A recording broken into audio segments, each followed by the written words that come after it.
WBCS পরীক্ষার minimum qualification হচ্ছে, educational qualification হচ্ছে গ্র্যাজুয়েশান। যে কোনো শাখায় গ্র্যাজুয়েট হতে হবে কোনো রেকগনাইজড ইউনিভার্সিটি থেকে।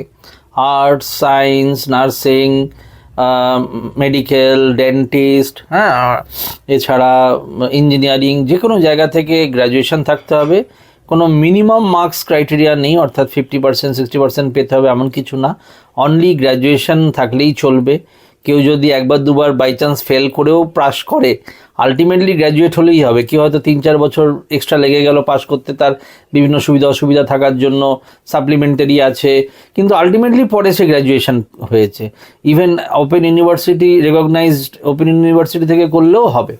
ঠিক আছে, গ্র্যাজুয়েশন ডিগ্রি থাকলেই হবে। ডাব্লিউবিসিএস পরীক্ষায় পাস করতে হবে, পাস করতে পারা যাবে, আর পরীক্ষার অ্যাপ্লিকেশন করা যাবে।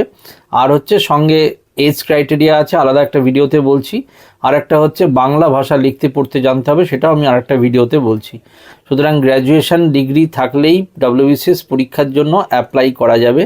তবে লাস্ট ইয়ারে থাকলে অ্যাপ্লাই করা যায় না, গ্র্যাজুয়েশনের লাস্ট ইয়ারে থাকলে গ্র্যাজুয়েট হতে হবে। পরীক্ষার যেদিন ফর্ম ফিল আপের লাস্ট ডেট, সেই ডেটের মধ্যে যেন গ্র্যাজুয়েশন সার্টিফিকেট না হোক, প্রভিশনাল মার্কশিট, প্রভিশনাল সার্টিফিকেট কিছু একটা পাওয়া যায়, তবেই সে কিন্তু পরীক্ষার ফর্মটা ফিল আপ করতে পারবে।